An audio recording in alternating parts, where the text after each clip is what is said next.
showtime. Dynamite download. Dynamite download, your home for all positive coverage with all elite wrestling. You guys, positive energy. This reality, like, it is me. Like, Who let Oh this guy in here? This is what pro wrestling's supposed to feel like. I'm saying I have a better record than Kenny Omega and Samoa Joe, and now I'm going to have to wrestle them. I've never seen someone able to break down like wrestling like he does. I said, Mariah May. She said, who? Because I'm so driven, and I'm so moved to like what I want to do. Versus Brian Keith match. It's awesome. That's so cool. You got like these creepy ass dudes. Oldest ride, longest line. I was like deep diving into like cults. My real story does connect with a lot of people. I never say never about anything. Yeah. Back to do an interview with those guys. You know why? Because they spread positivity about AEW. Welcome to Dynamite Download. Woo! Welcome to episode 1, 2, 3. 3D. I used to have a foam finger like this for 3D, like sitting in my childhood bedroom, like at the foam finger. I loved it. I almost bought the scissor foam finger. It was only $10 at Collision last week. So I was like, I don't know about this, but it'd be just kind of funny. But what's up, everybody? SPD is back in the saddle. Mind Runner, episode 123. We are on the road to Dynasty. It's more fun to say road to revolution, but we are on the road to Dynasty. Yours truly will be making his live appearance there at the show on Sunday. I can't wait. One of the best cards to me of overall wrestling, which we'll touch base on a little bit, but definitely want to join us Saturday night.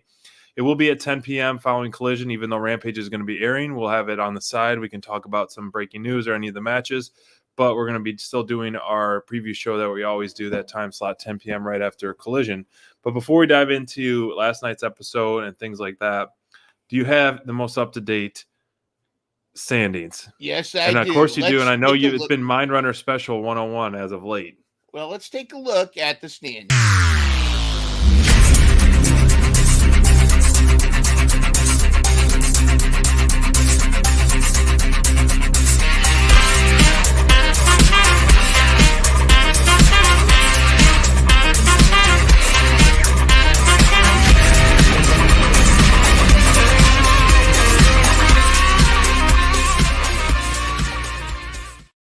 And as you can see, the standings have been revealed, and at the tippity top is yours truly, Mind Runner. But as Courtney and Brent have said, many of us have said, it ain't over till it's over. I was at the top. I think I was at the top going into World's End. Cray was at the very bottom. And then I was at the very bottom, happened. I thought. What's that? I thought I was at the very bottom for a while. Well, all of us had some time at the bottom, I think, but anything can happen. There you go, the standings. It's Cray and F Full Tilt Deb are tied for second. You're right behind them. Courtney's up to 8. Brent's at 6. And Bobby and Brian are fighting. Also, they've got their own they've got their heated rivalry. They definitely have that. But the thing is, anything can happen, and it just takes one good night, one good week, or one good pay-per-view. Plus, let's not forget, whoever wins the pool, whoever gets the best picks at the pool, get an extra 3 points. That could be all the difference right there. You're absolutely right. And with such packed week of wrestling, a lot of the landscape could change leading up to our +3 draft, which is going to take place next week on the next week's show. So we're going to have a lot of wrestling over the next 7 to 10 days. Anything can happen, as you said. And if you were following along on season 1, you saw that epic comeback from Team SPD to take season 1. But, briefly, this isn't our Dynasty review show, but I just want to show this. This is pretty much the final card. So if we're talking in, I know, right? That's a marathon, that's for sure. I mean, we got 12 different matches for 3 just got recently announced. 2 just actually within the last couple hours with the 0 hour. So you look at this landscape, and this could shake up the whole card all in one night, whether you have that +3 bonus or a lot of your wrestlers that are going to win. So yeah, looking at my team, I have a handful of wrestlers wrestling, but I'm not looking too deep with how many points I'm going to get, but we'll see. Anything can happen. Like I say, if you have the best picks of the group, you get an extra 3 points. Plus, I see Kyle O'Reilly on the board. I see Lee Moriarty. Anything can happen. And this card is going to be insane. I mean, there are, of course, some select matches that I'm more hyped than others, but that's just like what flavor of ice cream at 31 flavors are you most hype about? I mean, they're all delicious. Exactly. And again, shout outs in the chat. We got Brian, the leftover taker, and also owner of Mission Pro Wrestling. What's up, Brian? We've got Brent the Brain Ross, ABC 123, Full Tilt Deb. Hello, gentlemen. Good to see you. And this is a great announcement. This is a new announcement. We've been talking with our team, our promotions team. We now are officially super chat and super sticker activated. So that means you can, super if you chat feel party. like it, exact super chat party. Woo! All right, I'm working. I'll have that super chat party. If you do a super chat or super sticker, we'll have a special jingle, special reaction. It'll include confetti. I'll do confetti. If I'm involved, confetti better be involved. And we're working on some other stuff, some cool custom emojis. How many of you want the SPD emoji? We're going to come up with all kinds of cool stuff. The Full Tilt Deb one, there's going to be all kinds of cool stuff. So we're working on it. Anyways, we're glad to have you here. Thank you for being with us. We got a lot to talk about that have already happened in the last week of AEW wrestling. And this the Wednesday night's Dynamite was insane. A lot of cool stuff went down. And maybe great go home show. I mean, it's not tremendous. The true go home show because we still got Saturday night, but for go home Dynamites, I think this really got you hyped up for the pay-per-view coming up. This felt like it was the last episode, but man, we're getting some banger matches this week, absolutely insane matches this week. And it's almost like a crime that we're getting the Young Bucks, the Elite wrestling 3 times in a matter of 5 days, and just things like that. So, but this card top to bottom, as you can see, people speaking their mind, setting up storylines. We're also getting Moxley return and things like that. But man, from top to bottom, this kicked off with a killer promo from Mox and ended with a killer promo from Swerve and Joe. So, sandwich in between was a solid card up and down. Absolutely. Oh, by the way, we have a super chat party. Woo! Thank you, Brian. Oh, guaranteed. I will be the winner of the next draft, guaranteed. I like that. Definitely. I think after Double or Nothing, it's going to be a clean slate. And I would like to throw this out there because this may be the leftover taker made this suggestion. Okay. That whoever wins the draft has to be the leftover taker for the next draft. I kind of I'm cool with that. If I win, I'll be the leftover taker. So you don't get to draft until everyone's done? Until everyone's done. Now, wow. I'm going to throw this also out there to make it competitive. And this is up for review. This is not a definite. It's got to be it's got to go to the board. It's got to go to the board of trustees. I think Stokely's part of it. We got to talk to Tony Khan and Stokely, and I think Jericho's on it, and I definitely think Thunder Rosa's part of that. We'll figure it out. But I'd like to suggest that this time when we draft our next 3, not only do we go in reverse order of last to first, whoever's in last place gets first pick, I think you pick all 3 at once. Here's why. I think that's going to make it much more fair and competitive if Brian and Bobby get to pick 3 right without us getting a chance to take them. I think that's fair. I think that's fair. We're at that. I'm speaking as the lead saying this. So I'm totally fine with that. Okay. Well, I think that we have 8 teams. Yep. We got to get a majority vote. So Yes. we got to, we'll survey everyone, whether you want the snake draft, that would be last to first snake draft, or all 3 at once draft for the +3. So let's get the majority vote on that, and then we'll see from there. I'll see if I can get some. I'll see if I can get a poll or something. I'll figure out how to do that. Yeah, in our X chat, you can get in there, and that's a lot of pressure too. 3 picks in a row is definitely a lot of pressure. Super chat party for Full Tilt Deb. Full Tilt Deb should get her own theme music though when she comes in. We'll play Chelsea Dagger. Super chat party. Where are these? Hold on. Definitely. I'm looking for something. Chelsea Dagger. Definitely. Oh wait. Here we go. Sorry. This is what I was looking for. All right, ready? Are we ready? Let me know when we're ready for Super Chat Party. Ready. Super Chat Party! Woo!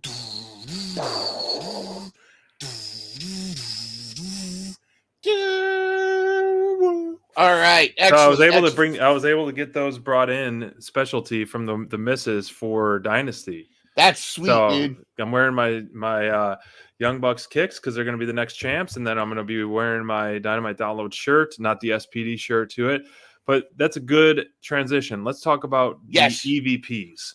Oh man, this was quite the match, plus quite the segment that they had. Absolutely loving the stuff. Where is my EVP photo? But first off, the segment. I was like, okay, they're going to this package, and then this is happening, and then all of a sudden, whoa, you see them backstage with TK himself. Loved it. I was eating it up from the get-go. As soon as you see like the static come, and then them chime in about what's happening and cutting time, and they get the elevator ready and all that. Oh my gosh! Every time they do that backstage segment, or they're getting in people's faces, I think it's brilliant. I think it's perfectly written. Absolutely a lot of fun. The match, I can't find my card. I got to find it. So stand by on that. The match itself, great pairing as always. I just wish it was almost like a rematch with Death Triangle, throwing Daniel Garcia, and then I get the story behind it. But to be honest, I think as much as Garcia has been getting a push, I think he looked very the weak link in this match. Pac and Penta always shine. These guys have such great chemistry, have such great ring awareness, have such great chemistry with the Young Bucks, and it's always a great delivery with their way to sell and their offensive moves and everything in between. Yeah, I hate to say it because I like Daniel Garcia. I know it's mixed on him getting a push. I like to see it. He did seem like the out of place person out of the 6. Not saying that he couldn't hang with them, right? But he definitely seemed like a last minute person put in. Putting in Commander or someone would have made more sense. Or heck, even like a Matt Sydal or something like that would have made a little more sense than Garcia, just from a style standpoint. But then again, right? I did kind of like it was the fact I was talking to Deb and Nacho Man Sheen about this when we were watching last night, that if you match up style, not storyline, if you match up styles, you've got Pac and Nicholas Jackson, you had Penta and Matthew Jackson. You don't want to get fined. And you have Daniel Garcia versus Okada. That's a match I'd like to see down the line, but not necessarily. But it's not necessarily for this thing. However, that's such a tiny gripe compared to how the match went down, and the spot with Matthew commentating on his own mat while he's in the ring was tremendous. A great throwback. I know Jerry Lawler did that. Booker T did that one time. The other thing, and I don't know how you feel, I want to know in the chat if you feel this way. I'm so protective of Pac that I get nervous when he does these crazy things now. Like I love to see it, but I'm always like, oh, he'll touch his knee. I'm like, oh no, is Pac hurt again? We can't lose He's Pac. so good at selling. So good at selling. Though. He's one of the best sellers in the biz. Period. I mean, it is like the guy's got some of the best offense of move. I mean, he's as close to the total package as you get as a wrestler. He can tell any storyline. He pairs up with pretty much anybody. He sells one of the selling possible, like in any situation, and he can just be an absolute dominant force. I don't know why my photo's not working with the graphic, but anyways, the match was just, I was so pumped to see this. However, it just gives me a taste of like the trios division when it first kind of culminated, how great it was with the trios belts and the best of 7. It brought back a little bit memories of that best of 7 series, which was one of the most impressive stuff. And you know, as I just finished the Young Bucks book, which highly recommend if you have not read it or listened to it, just run to the library, run to it, order it on Amazon. A lot of great behind the scenes stuff, a lot of great drive, a lot of fun to listen to this. Emotional roller coaster about faith, family, following your dreams, support from your other half and your family. It was an incredible read, highly recommend it. But what I liked the most about a lot of stories and wrestlers and relationships that they were able to explain, such as the Okadas, the Pacs, and you know, the journey with Ring of Honor and things like that. So it really made me open up my eyes and appreciate for what they've been doing for each other. And you see all this, like these signings in AEW, which is great, you know, patting the roster, and how they went all in on themselves, and how I love hearing and reading the story about how All In and how they did it, and they clicked start and then it sold out in 29 minutes. It was like almost gave me chills. So really cool read, you know, sidebar and all that. It's a good read, and I like the cadence of it too, because it's not just a bunch of facts. There's a great storytelling with it. And I know that the Bucks wrote it. They probably had a ghostwriter help punch it up, but they'll say stuff like, and we hit start and we figured we'd maybe get there in a couple months. And he said, we got there in 20 minutes, or so. In 20 minutes we had blah. Like it's that kind of, or sitting next to us was a blonde, curly haired Canadian named Kenny, you know, and like they would, like the way they would say it. And you're like, you go and you're sitting there like the Leo DiCaprio, you know, like that, like, oh, that's Kenny Omega. That's Kenny Omega. And I do also like the part, you know, no spoilers, but I like how they really took Okada under their wing when he was in the US starting out. And then he goes back to Japan, and then they go to Japan later on to wrestle and see their friend Okada. And they didn't realize until they got there that he was essentially the Japanese Ric Flair. Like he was essentially this big star, and they're walking around. He's like a celebrity, and they're like, dude, right. That was so cool. A lot of full circles in the business, especially with AEW. And then we're also going to start see another full circle, which not to spoil too much about our preview show and some of our predictions, but I honestly feel like win or lose after this tag match, we're going to see the Motor City, which Alex Shelley and what's his name? I'm sorry, I'm drawing a blank.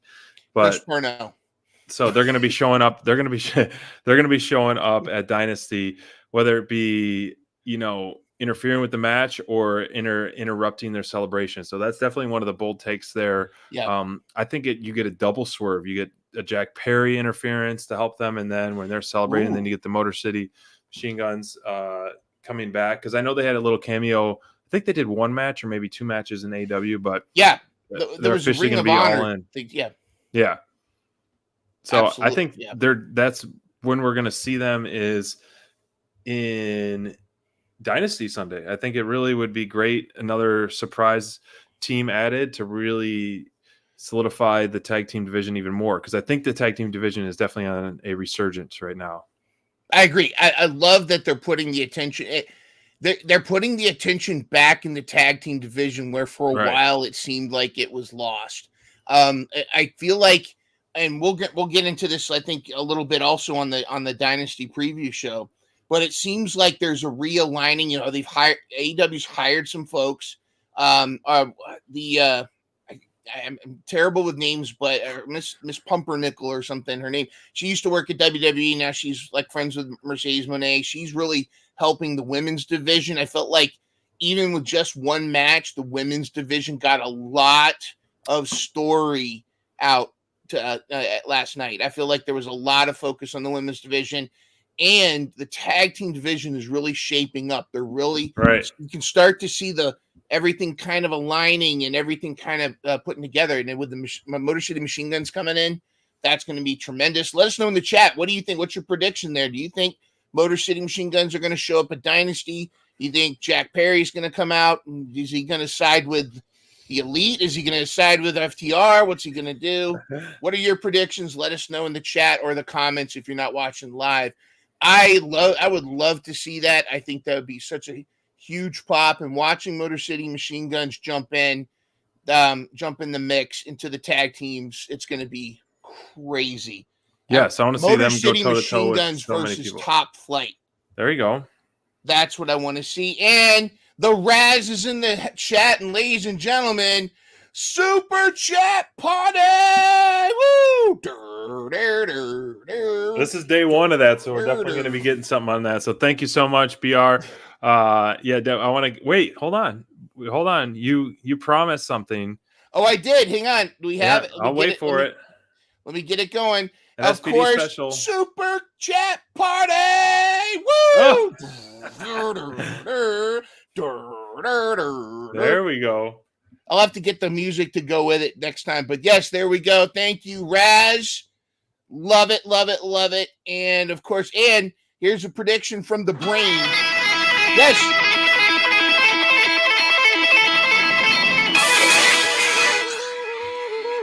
Super Chat Party! Chat. Woo! There we go. For copyright reasons, maybe I need to sing it so they can't tell what it actually. I don't know how long we'll get before that strike comes. I love this. I think there's getting some surprises. Both coming out would be insane. I agree with the brain. Can't go wrong with the brain. He's paying attention to everything, as well as Tony Khan himself has said. Yeah, there's some surprises. The Bucks have said there's going to be some surprises.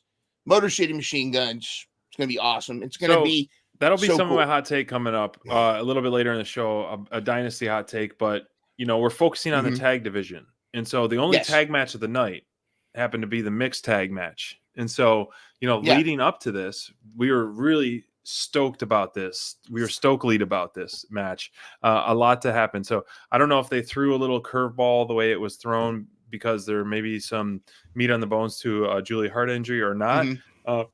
However, I did like the way this played out. Yeah. Because it did protect her if she is indeed injured. And it didn't show that she was injured. And that way, when she does have the match versus Willow on the pay-per-view, that you're not like going into preconceived notions of like, oh, she's already hurt, she's going to drop the title or whatever it may be.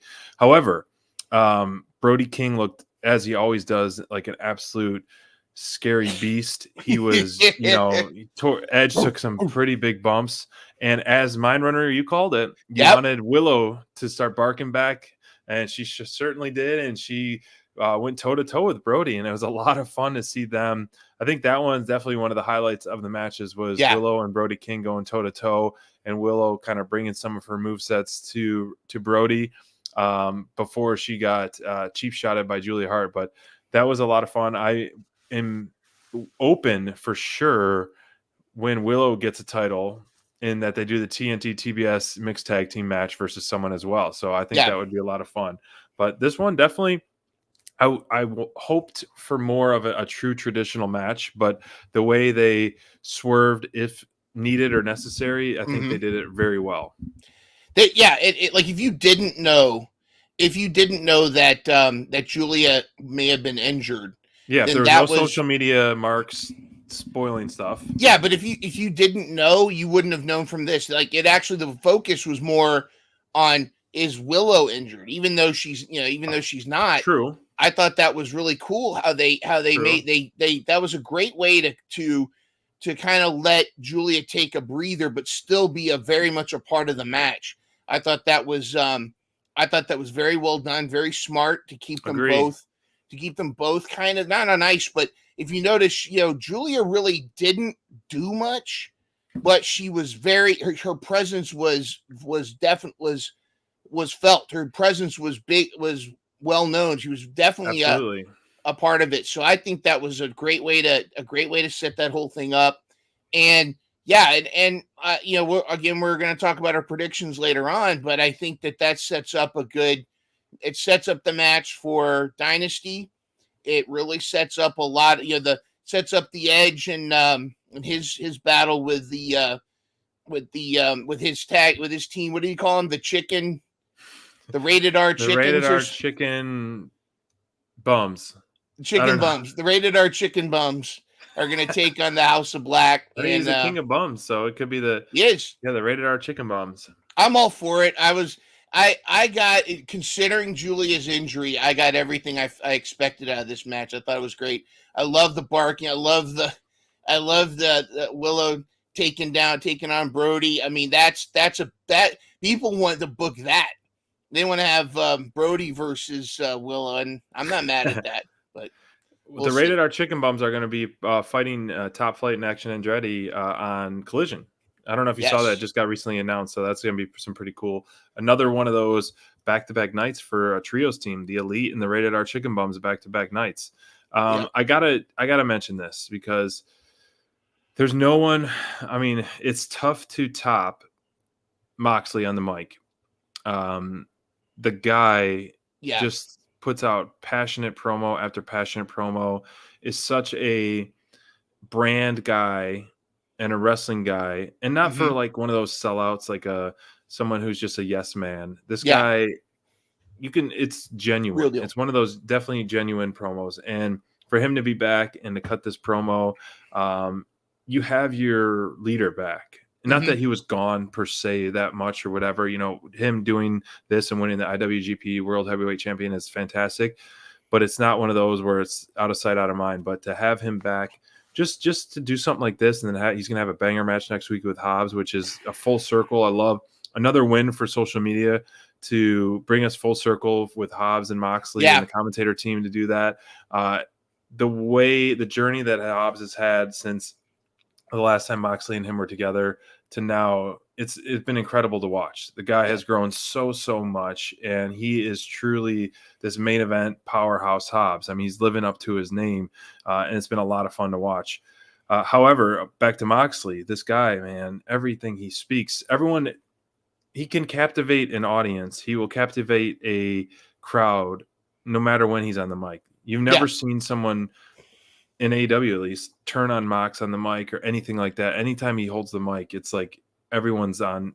I'm sure the locker room too, because he's just that guy. He's just that good. And it was one of those last night, and I was just like, wow, man, what a way to kick off the show. I agree. And him walking in, or not walking in, but doing the Moxley swagger, and nothing like it. It makes it so worth the time he was away to him walking in with the IWGP title. And this is not a book club, but if you want to do the Dynamite Download book club, go check out Moxley's book. You'll find out why that was so important to him. Book club. Yeah, I know. Should we start the Dynamite Download book club? Maybe. I don't know how many. Hey, to be honest, I totally forgot that Moxley actually had a book. So now that's adding it to the list. It just made the list. You know what else makes the list? Under the Black Hat. That's another one that should make the list. The Downfall of WCW by Brian Alvarez. Maybe not. I don't know. It's up to you guys. But that was such a tremendous story, because this was a belt, and we saw it too in AEW from years ago when he kept trying to. He says, I'm sending out messages to everybody in Japan and no one's coming back. He's been wanting this for so long, and he finally was able to bring it home. Now everybody knows what comes after. What's going to come after Double or Nothing? Forbidden Door. So we're probably going to see quite a few. That's going to be quite a few matches there. But I think this was a great homecoming, and again, like you said, when Moxley's on the mic, everybody listens. He's as believable as Eddie Kingston, but he's also his captain. Like he's everybody's listening. He never has a missed promo. He can take a promo against a spoon and turn it into a killer promo. That spoon, so when I was a baby, I didn't have a spoon. I had to eat my applesauce with my fingers, but now he'll do some kind of thing. But it really was a great way to kick off the Dynamite, and I like that the overlying message: Moxley, Edge, Thunder Rosa, and FTR.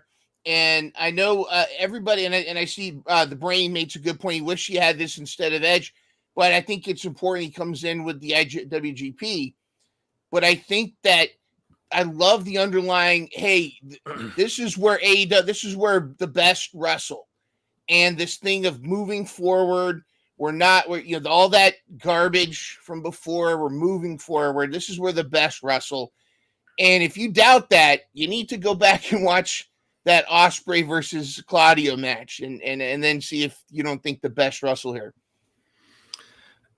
That main event was fantastic, which we'll get to in a little bit shortly. However, I agree with this where I think the leaders such as a Kingston or a Copeland delivering a message and an Ospreay delivering a message was great. However, as much as Moxley scares the crap out of everybody, I think if he delivered one of those where the best wrestle, shut the F up, all these critics and all these, trolls and stuff, I think it would be more of a impactful thing. Mm-hmm. However, they will keep coming. And now that he's back on the scene, I think the respect level he has for the company and his boss is fantastic, because getting him to let to do just live out his dream and do whatever he wants. He's the guy that needs to be, no leashes. Yeah. He does not do well with boundaries, clearly. No. And he's been succeeding in every fashion.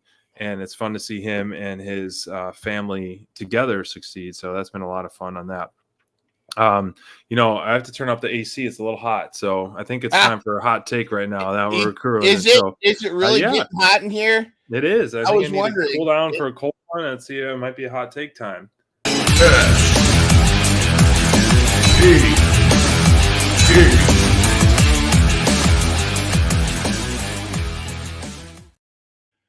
SPD's hot take, kind of last minute, but it's kind of been simmering on my mind now that I've been knowing I'm going to Dynasty this weekend and going to make it work. So an SPD centered card, absolutely everything about it, top to bottom, just screams an SPD special. So that being said, not often do we see this, but I think this is going to be kind of like a two-parter where we're going to have the most titles change hands, meaning ones I'm thinking, Swerve and the tag titles, which I guess you can count change hands because it's a new.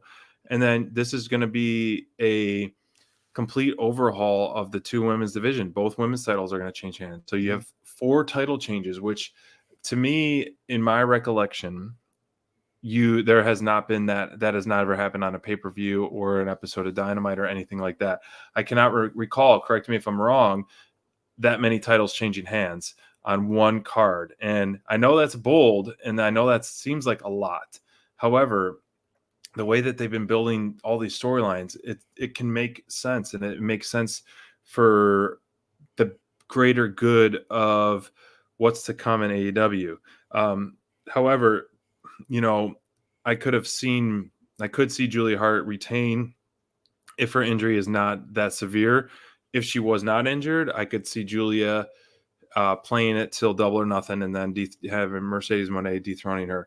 But it would make for a storyline, Double or Nothing, Willow versus Mercedes. But Willow, to me, deserves a longer title reign. Whatever, all these different factors. But I think we're going to see 4 titles changes hands on Dynasty, and I would welcome it with open arms to really solidify this as an important pay-per-view. It is the inaugural Dynasty pay-per-view, and I think that this could reshape the women's division completely in a good way, while still kind of, planting seeds to certain other feuds and continuing certain ones. Obviously, Deonna Purrazzo and Thunder, Tony Storm, Mariah May, anything's mixed in there. That doesn't have to end, but it can slowly branch out to other feuds. But I would love to see all 4 of those titles change hands. I don't see Roderick Strong losing his belt, Okada losing his belt, even though Pac is definitely a contender to dethrone him. If this was, let's say, 4 months down the line, 5 months down the line, I would say more considerable. But Pac is so dang good, but he loses so damn much, which is unfortunate. This guy, to me, screams world title 100%. Copeland is not defending his titles. Okay, sorry, excuse me. 5 titles change hands. Yeah. But correct me. Sorry, this was hot off the press too. Super hot. The title for title in the trios division. So guns up, baby. It's happening. The Bullet Club Gold, guns up always, is going to be the undisputed trios champion of AEW / Ring of Honor. They're going to unify those championships. So if you're 5 titles changing hands on one pay-per-view, and I think that's good. I think you need to do stuff like that to make these pay-per-views more meaningful. If you're going to start to dilute the pay-per-views into 7, 8, 9 a year, you got to make these meaningful. You don't rewrite the script of other companies where it's just like you literally have a pay-per-view every 3 weeks or something, and there's not much that happens. These new ones, if you want to, cement Dynasty as a must-see pay-per-view, which all AEW pay-per-views are must-see, side note, but if you want to put Dynasty on the map for its inaugural one, do something bold like that. Yeah. Awesome. That's it. Nice hot take. You said there was a 2-parter though. Did you have a second? I meant the 2-parter was like the women's division reshaping due to the double title change. Absolutely. But the main thing is all those titles changing hands in one night. I like it. Yeah, it's going to be a big shift. I mean, it's not like they have a battle or the belts where they could do that at any time. The retention of the belts. I agree. The belts. I like that. It's funny because I've always said that there's the big 4 are like the destination pay-per-views. You've got Revolution, Double or Nothing. All In is probably going to replace All Out as one of the big 4. As if it's not its own entity, because All Out is kind of they're still going to do All Out a week after All In. But also, and then you've got Full Gear, but it's the pay-per-views in between that set up the others. Like, like one of my favorite women's promotions, Mission Pro Wrestling, shameless plug. Cheers. Who are having their Mission Pro Mania this Saturday is going to on 420. They're going to have we're going to have a live watch along, by the way. So if you want to tune into that. You got a busy day Saturday. It's going to be very busy, but not as busy as Thunder Rosa, who's wrestling on Saturday and on Sunday. But she's got a big surprise for her opponent on Saturday. You want to tune in for that. But they a lot of times like that, their previous pay-per-view, their previous event set up everything for this upcoming one. And I like it. I think Dynasty's going to set everything up in motion for Double or Nothing. I think by Double or Nothing, the landscape of AEW's locker room, who has what title, all the feuds, all the stories are going to be set up between Dynasty. I mean, it's going to be big. Like you said, Motor City Machine Guns jumping in. Jack coming back. What's Mercedes Moné going to do? A lot of people talking about Mercedes Moné. Some people say they're underwhelmed with her arrival. My comment is this: wait until she's in the ring wrestling. She's a presence, but wait till you see her in the ring. Wait till you see her do her stuff. Let her establish herself there. And I think that we're going to start to find out who was behind her attack very soon. But I really like what you said about there's going to be a lot of shifts in titles. There's going to be a lot of stuff moving around. It's going to really set the groundwork for the road to Double or Nothing. And I think we're just 5 weeks away. And enjoy the ride. Yeah, I mean, as you were talking about that, World's End was title change, so that kind of made that meaningful. That can in the history books, we saw the world title change hands at World End. If we could see the world title change hands at Dynasty, it will give those new pay-per-views a lot of credibility for sure. Absolutely. Yes. And I like what the Raz said here. Maybe brought Mercedes up a little too early, but it's better to have her on the show than not. True. Yeah. She is, it's star power, and I think we're going to see it's gonna work. It's gonna be all good. I've always said one of the things that AEW still struggles with is debuts, but then they take that and they run with it and they turn it into gold. So no, you're right. I mean, I agree with your take on that. Like sometimes those debuts can fizzle a little bit, but if you look at the end result, not end per se, but as it progresses, then it turns out to be much better. Yeah, and some people that drafted her are not having a good time with that. But let's talk about this. Absolutely, the one women's match of the night, Deonna Purrazzo versus Mariah May. I thought that it was great to see Deonna, but still kind of in the mix of the top notch stuff, because I was 100% convinced that she could have and should have necessarily dethroned Tony, because I really saw like her rise here in AEW quickly, and I thought it would have been a good time to have this just kind of like really just snarky, cocky heel champ for a while, so you could have someone come up and dethrone her. Now I think that it's going to be roles reversed, where you're going to have her try to dethrone someone else who's just a complete babyface, which we could talk about later. But as Mariah May being on Team SPD, I was a little bummed with the finish, but I think you have two women that have very, very good records, that are at the top of the division going toe to toe, which this could have had a little bit better build, in my opinion, to hype it up. But it delivered, and I was bummed to see the way it turned out. But for storyline purposes, it makes more sense to have Deonna be more of a top caliber for whoever is next in line for the title. If Tony does retain on Sunday, then there you go. It makes sense for. I know. Well, I'm just saying if she retains, then it leans into the double or nothing type of thing. So, well, here's the thing too. You said that Deonna Purrazzo hasn't beaten Toni Storm in AEW. Technically, in a way, she did last night, because I've read a lot of people are saying Mariah May is a better Toni Storm than Toni Storm. I mean, not timeless Toni Storm, but the previous incarnations. Right.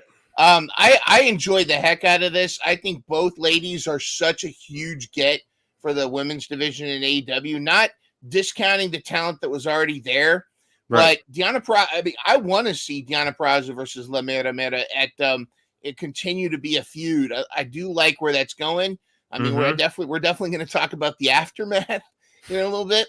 But Mariah May I think is not just the women's division. I think Mariah May is one of the best additions to AEW of all time, because of how her personality, her ability in the ring. She's got a lot of knowledge. She's got a lot of personality. And I think she's going to, as long as she doesn't ever get injured, she's going to be another one of those that you can build the future around with her. And I think she's going to be one that we can really see from long after the veterans have gone. She's going to be one that I could see you can continue to build around. I mean, right now it's Thunder's fight. It's Thunder versus Tony, and it might be a little biased. Might be a little bit. Stay thirsty. Stay thirsty, my friends. But I do think it's Thunder's time. However, I like that they are keeping Deonna relevant. She's not just cast to the side. That was one of my complaints with Taya Valkyrie is after Taya Valkyrie lost to Jade, she was on Ring of Honor, and she's doing great on Ring of Honor now. But like I would have liked to have seen her still stay in some kind of feud. Right. And I wasn't entirely sure what that was all about, but I don't know. Anyways, I'm glad this was a great match. Contrast in styles a little bit, but Mariah May was doing a great job. And again, Deonna proving why she is an asset here. Some people were saying we got to get Deonna Purrazzo versus Serena Deeb for like a submission battle. But all around, again, two great additions to the women's division. And then, and of course, Tony I have to Storm. say, Go before you a lot to talk about there. I have to say, as you mentioned, kind of building a division around Mariah May, or building, a lot around her because of her caliber of talent. I completely agree, and she's one of those ones that really excites me about the women's division, of just her offense, her aggressive, tough offense. And I have to admit, early on in Dynamite Download, early on in AEW, I was not a huge women's division fan. I had some constructive criticism that I had because of maybe it felt a little too over choreographed, or not necessarily as violent. Not that I'm seeking out like crazy violence. However, the one person who changed the tune was Thunder Rosa. Yes. When she came in to AEW with the theme song and her drop kicks and her knees and her offense, I was like, that really opened my eyes to the women's division many, many years ago. And since then, it's added people like the Serena Deebs, the Mariah Mays, and even Statlander was out. She was there early on. Really things like that. So someone like Thunder was the one that really helped me get on board with the women's division, which then segued me into being a fan of the DMD feud. But that's what I really like about Mariah May, is her aggressive offense and her hard hitting. And I agree 1,000%. I'm going to say something a bit controversial. And again, you guys know my bias. I wear it on my You're not hiding mug. I'm not hiding it. But I think if you look objectively, we've seen the AEW women's division without Thunder. When Thunder led to relinquish her title and she had to go take care of herself, we saw the women's division without Thunder do okay. Because we had Willow. Willow has been Willow's another one you could put up there with Mariah May.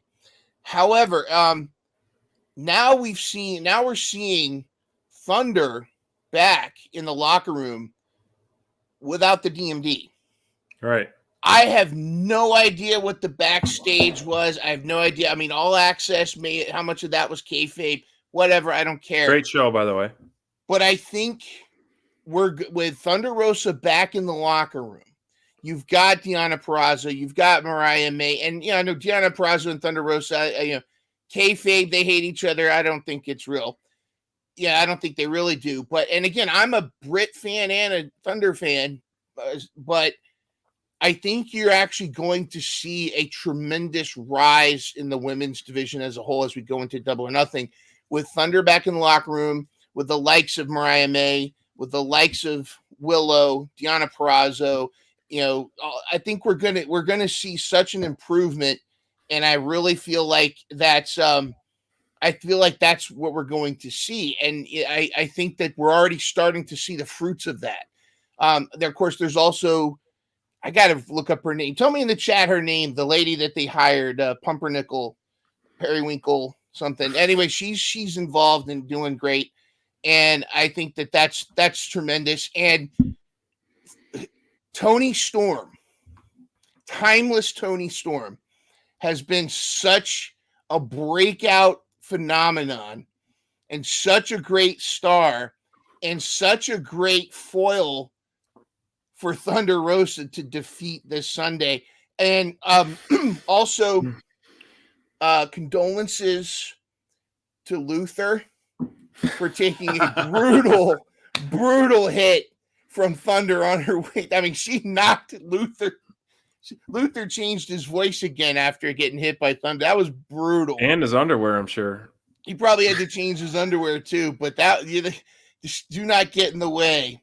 We need to create some memes or some GIFs where it's like when they tell you they're out of churros at Costco or something. You're something like ridiculous. When you say Taco Bell is authentic Mexican food, boom. When you say In and Out is better than Whataburger or whatever it may be. We say Thunder Rosa is not going to win the title back on Yeah. Sunday. Boom. Boom. That'd That's be funny. That's a when you get challenge. that. We need to create some gifts like Yeah, that. That'd come be a up lot with of this. fun. Send us the best memes for this, please. But that was, and I love the Loca Thunder Rosa.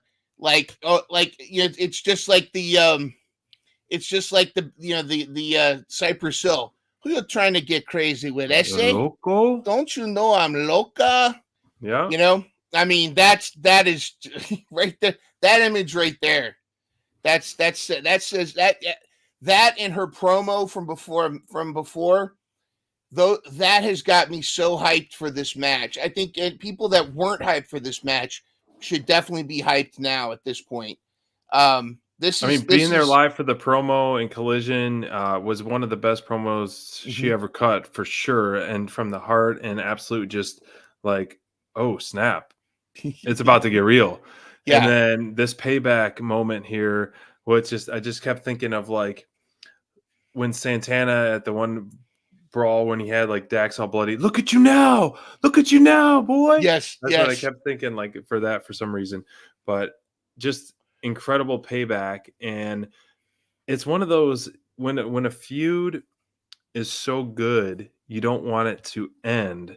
It's like, oh dang man, the match is coming up so soon, which obviously you want the ultimate payoff for a victory, but it's almost like you almost wish there's a few more weeks of this, and this is one of those, and that's testament to how good both of these talents have been leading up to this. So both Tony and Thunder have been really doing some fantastic work in and out of the ring with building up this match, and it's really making it to be a marquee match in my opinion. Huge. So excited. And Thunder's gonna get her belt back. One she never lost. Yep. One she never lost. Speaking of belts, future champ right here with Will Ospreay. Ospreay. I did watch the Hey EW with him, which I thought was pretty funny, and the one with Lance Archer. I mean, yeah. As we've agreed as a team, RJ City does some great work with Hey EW. Yes. The pre-shows, I think, need to be tuned to a little bit more seriousness. In my opinion, I think you should have Alex Scoops and Renee, doing talent interviews throughout the arena and certain things like that for pre-shows on pay-per-views, in my opinion. That being said, whatever it may be, it's fun to see a different side of the wrestlers, like saw in Ospreay, in the most recent one. But Claudio and Ospreay going toe-to-toe in the main event, a matchup they haven't had before, and we're just getting banger after banger after banger after banger with Ospreay matches. And one of my biggest regrets is not taking him at the second overall pick, because he's becoming one of my favorite wrestlers. He has become one of my favorite wrestlers very quickly. I went with Okada because I was thinking money. I was thinking the money. I was thinking the Rainmaker. I was thinking because he's going to be aligned with the Elite. We're going to see a lot of these trios matches, a lot of these kind of like gimmick matches, and kind of getting these like freebie points. Yeah, I didn't expect Ospreay to be this kind of workhorse Iron Man as much, because he goes at 100 plus miles per hour every single match, and he delivers every single match. And so there we go. I agree. Yes, 1,000%. Yeah, I support that. I didn't pick Ospreay, which was a big mistake, because I thought he'd be kind of protected a little bit more. Not that I don't know if he needs to be, but I thought he'd be a little bit more protected. And they're protecting the complete opposite is true. He is not being protected, and Okada is the one being protected. Are you saying he's not afraid of the grind? He is clearly not afraid of the grind, because look at who he's going against. He hasn't had every one of his matches has been against a high caliber world champion material. Well, I mean, former world champion Ring of Honor Claudio. So really incredible stuff that we're getting out of Ospreay. A lot of fun. I love. I mean, my goddess better half, Full Tilt Deb. She saw the moves. She saw moves she's never seen in that Ospreay Claudio match, especially when Ospreay used Claudio like a stripper pole. But I mean, there's so much. That's the thing about Ospreay is you could put him in the match with anybody. He's kind of like he's not Kenny Omega, but he's in that Kenny Omega role right now. In that you could plug him in a match with anybody, and it's going to be tremendous. He's going to elevate that match. The stuff he could just pop out of nowhere, Spanish Fly in the middle of nowhere. How he converted the swing into that move, into a was it a brainbuster DDT of some kind? I can't even tell you. I can't even describe half the stuff he does. But he's another one of those. Like Dante Martin is got a little bit of it, but Ospreay is he's on another level. He's from another planet. And the stuff that he does, and that's a guy that, protect him at all costs. But oh man, I would love to see him wrestle every week and twice on Saturday. That's tremendous. Will Ospreay is one of the few, and this is a special gift to have, where your name is on the card, you buy a ticket. You don't know, it doesn't matter what element, what aspect, what match you're in. If you see that the name, you're buying a ticket. Mm-hmm. And that's a tough thing to do. And I've said it before about some of the other wrestlers, and it's not always the case with everyone, but he is one of those where you will buy a ticket no matter what if his name is on the card.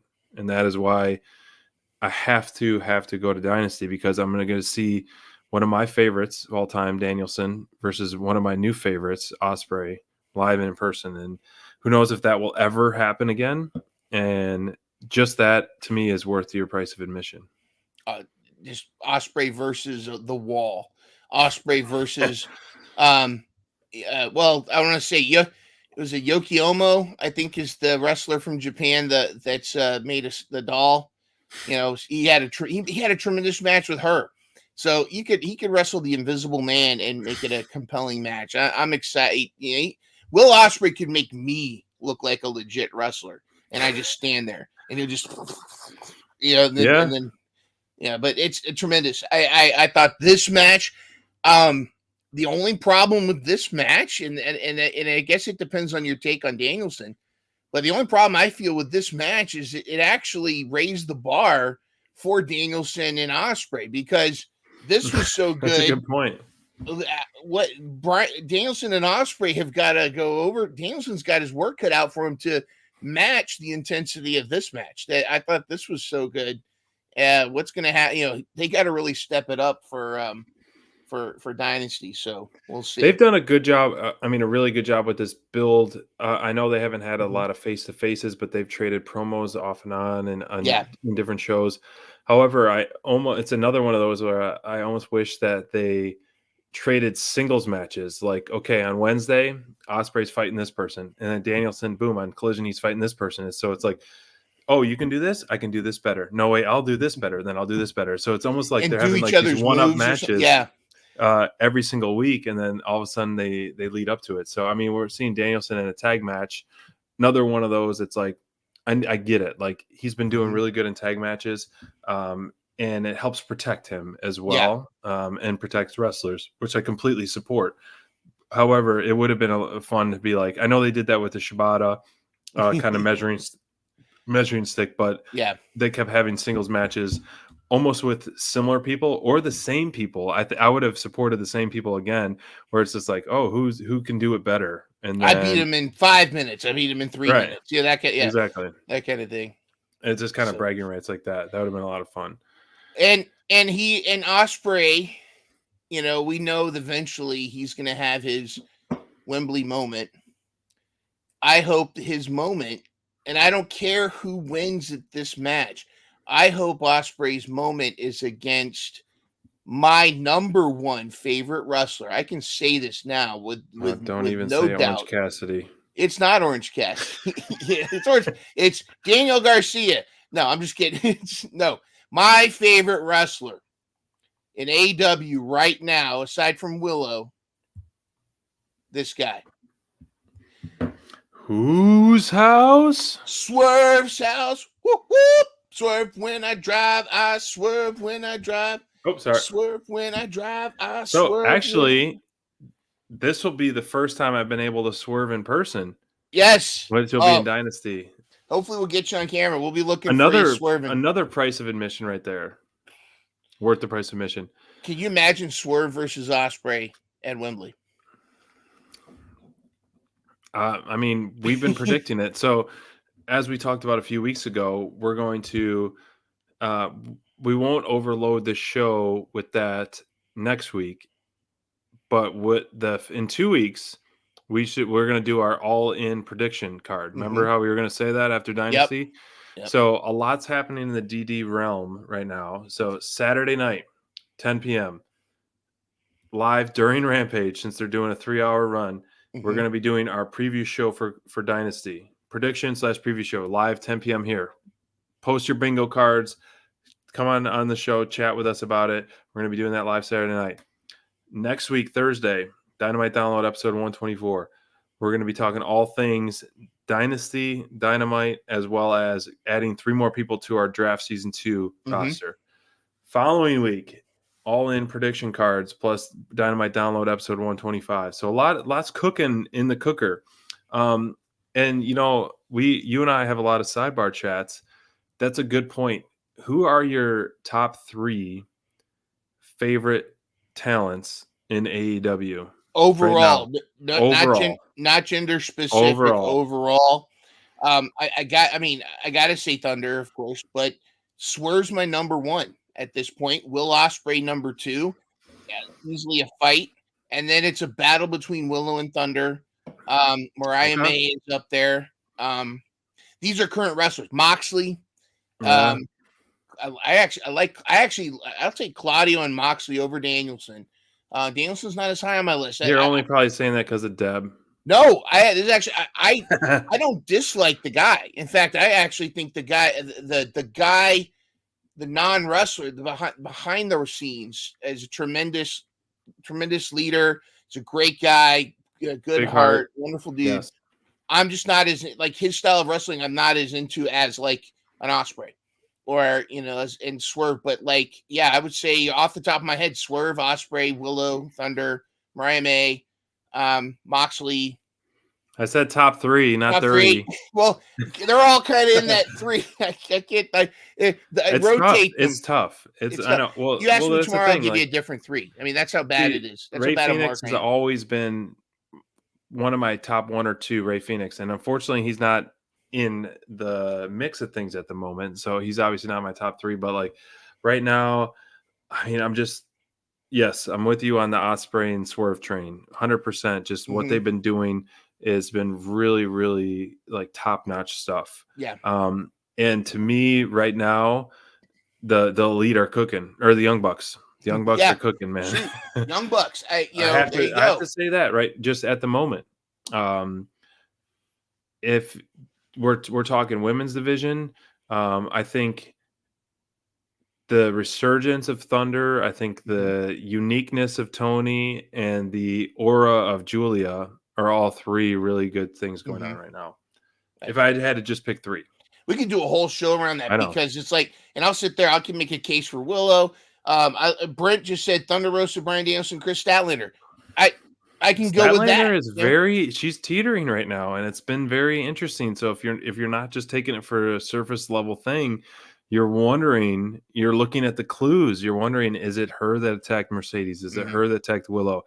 So she's one of those teeterers, which I didn't see coming if she's going to turn heel. And I think it could be time. It could be one of those that we'll discuss on our show Saturday night. Could we see Statlander affect the Willow match? That way Julia can buy some time to Double or Nothing and then lose the belt there. So Willow doesn't have a 5-week run to Mercedes, because we know Mercedes is not going to be losing Double or Nothing.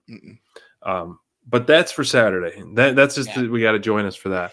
And don't forget, right before Saturday, we're live. We're going to do a live watch along for Mission Pro Mania. So I mean, myself and the Dynamite Club Gold crew, we're going to be watching. So you get your subscription to Title Match Network if you haven't already. Not just for this, but I mean, there's such a huge library of independent show matches. Especially, there's a whole Mission Pro section. Mission Pro has had tremendous bangers. I mean, it's WWE, AEW quality matches at the Salvation Army Corps or at the Brewing Company.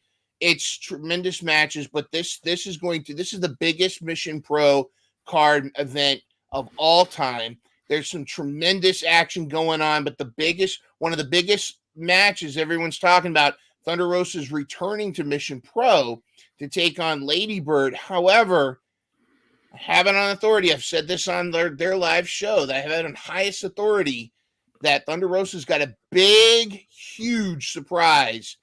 You're not gonna want to miss this moment. You're gonna want to watch it live or see it live. So come join us. We're gonna have the chat going. We might even have some contests. You'll see. We're gonna have a lot of cool stuff going on, and we'd love to have you join in. And again, don't forget that. And then we're gonna roll right in from there to our Dynasty preview show. That's a lots cooking. Do you smell what Dynamite Download is cooking? Exactly. I'll have the Dynamite Download official coffee. That you better put some Woo energy drink in there. Woo! You're right. I need to get the Woo. Thunder Rosa needs to come out with her own energy drink, by the way. Let's lobby that. But do we want to talk about my favorite wrestler? Swerve? Do we want to talk about his little his stomp on the security? Let's talk. Let's kick off. Let's kick off our preview show with the world title picture prediction. So save that for our preview show Saturday night. Okay. We're going to kick things off with that. And so tune in right away. We'll talk things Swerve and Samoa, and that'll just going in with a bang for it. So I think we should do that. How about that? Deal. All right, folks. You guys, lots cooking this weekend. Thank you guys for joining us for episode 123 Dynamite Download. We will see you all Saturday. Wait, do we want to talk about the Jericho and Hook feud? Save it for the show if we got time. Thanks for tuning in, everybody. I need another night's sleep on that one before I figure out what's going on. we promote positivity at AEW and positive coverage of AEW. I just want to sing Judas at Dynasty, and it's not going to happen, so I'm really bummed about that. I hear you, dude. I hear you. All right, guys. Have a good night, everyone. We'll see you all Saturday night for a lot of action on Dynamite Download. So thank you guys so much. We love and appreciate everything and all your support. And thank you for the Super Chat Party!